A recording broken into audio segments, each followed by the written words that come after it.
निकालेको छन्। साला हिन्दू नै जहिले पनि पटक खुदाई खाने माल खाने। जुन बजरंग दलका अध्यक्ष आकाश कुमार यादवलाई योजनाबद्ध गरी राति 7 बजे घेरा हाली उसलाई निर्धारित ढंगले कुटपिट गर्नुभएको छ। यो चियादी मनसाई पोप्नेहरूलाई अनि चोर दही घिउ चोर्ने मान्छे कसरी भगवान भयो? हाम्रो आलम कहे सदाम आदमी पठा नमस्ते दर्शक, जय श्री राम। म प्रवीण। अहिले यहाँ राजघाटको लास्टै गरम छ, किनभने बजरंग दलको जिल्ला अध्यक्ष आकाश यादवलाई राष्ट्रिय समुदायद्वारा कुटपिट हार्नु भएर अब यहाँ धेरै युवाहरू तपाईँहरू यहाँको माहौल के हुन्छ अगाडि अब तपाईँले म हेराउनु छु। यो युवाद्वारा बन्द गराइरहेको छ दोकानहरू।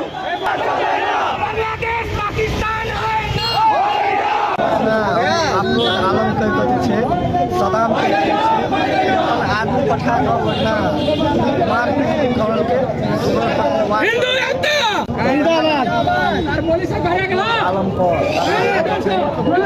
हामीसँग अहिले जयराम दाई भेट्नु भएको छ। यहाँसँग हामी राय जान्नेवाला छौँ के को आन्दोलन भइरहेको छ भनेर। उहाँसँग पनि हामी केही सोध्ने गर्नेवाला छौँ। जय श्री राम। जय श्री राम।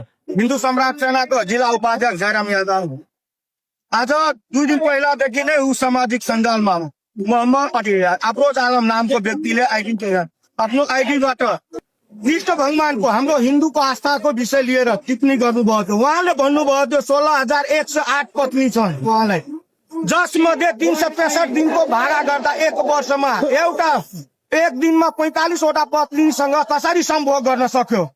अनि चोर दही घिउ चोर्ने मान्छे कसरी भगवान भयो? त्यस्तो किसिमको टिप्पणी गर्दा हामीले शान्तिपूर्वक जिल्ला प्रशासन कार्यालयमा सम्पूर्ण हिन्दू सनातनी युवाहरू हिन्दू सम्राट सेनाको नेतृत्वमा गएर ज्ञापन पत्र बुझायो। तर हालसम्म जिल्ला प्रशासनमा उपमेयरको निलोमतोमा पुलिस प्रशासनले कुनै किसिमको ऊ मान्छेप्रति कारबाही गरेका छैन। उल्टे विज्ञप्ति दिने क्रममा जुन बजरंग दलका अध्यक्ष आकाश कुमार यादवलाई योजनाबद्ध गरी राति 7 बजे घेरा हाली उसलाई निर्धारित ढंगले कुटपिट गर्नुभएको छ। यो चियादी मनसाई पोप्नेहरूलाई यदि पुलिस प्रशासनले कारबाही गरेन भने हामी भोलिदेखि अनिश्चितकाल यातायात बन्द गर्ने घोषणा यहीँबाट गर्दैछु। पुलिस प्रशासनको मत हेरेर अहिले अब हिन्दू समाज नै जागिरहेछ। यसमा पछि गरेको भने त्यो बिल्कुल गलत कुरो हो। जय श्री राम। आज यो जुन घटना भएको छ हाम्रो यो नेपाल मात्र, नेपाल त हाम्रो यो सदियोदेखि होइन, यो पैदासी नै हिन्दू भूमि हो। तर यहाँ चाहिँ राजनीतिकर्ताहरूले चाहिँ यो राजनीति फैलाएर हाम्रो जातलाई चाहिँ हिन्दूलाई चाहिँ जातमा बाँटेको छ र पहाडी हिन्दूमा चाहिँ बाँटेको छ। र त्यसमा चाहिँ आज म सबभन्दा पहिला चाहिँ म हिन्दूहरूलाई चाहिँ म भन्न चाहन्छु, जुन हिन्दू दाजु सेकुलर बनेको छ त्यो हिन्दूलाई भन्न चाहन्छु, सेकुलर बन्न छोड्यो, कट्टरवादी बनो। कट्टरवादी आज बङ्गलादेशमा जुन घटना भएको छ त्यो सेकुलर जुन हिन्दू छ नि यहाँ नेपालको, ऊ चाहिँ एउटा पनि केही आज शब्द निकालेको छैन। साला हिन्दू नै जहिले पनि पटक खुदाई खाने माल खाने। अनि समय आउँदाखेरि चाहिँ जो हाम्रो सच र ज्ञानको कुरा गर्ने त्यो बुझेर म भन्छु, त्यो हिन्दूलाई म भन्छु साला घरमा चुरी पहिरेर चाहिँ सुहाल, नत्र चाहिँ यहाँबाट चाहिँ धन परिवर्तन गरिहाल। त्यो बुझे त्यो सेकुलर हिन्दू बन्छ। बन्ने छ भनेर कता हिन्दू बन्नुहोस्, नत्र चाहिँ यहाँ नेपालबाट गइहाल। नेपाल भनेको एउटा मात्र हिन्दू भूमि हो र रहन्छ र रहन्छ। म आशिष यादव।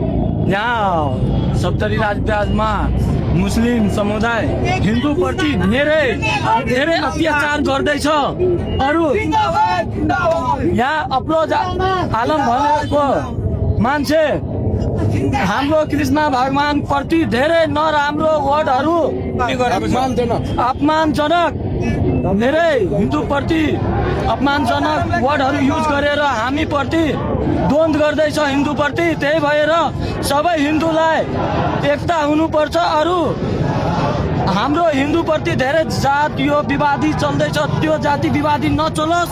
अरू सबै हिन्दू एकता होस्। अरू आकाश यादवलाई न्याय मिलोस् त्यही भएर हामी आन्दोलन गर्दैछु यतिकै भन्न चाहन्छु। जय श्री राम।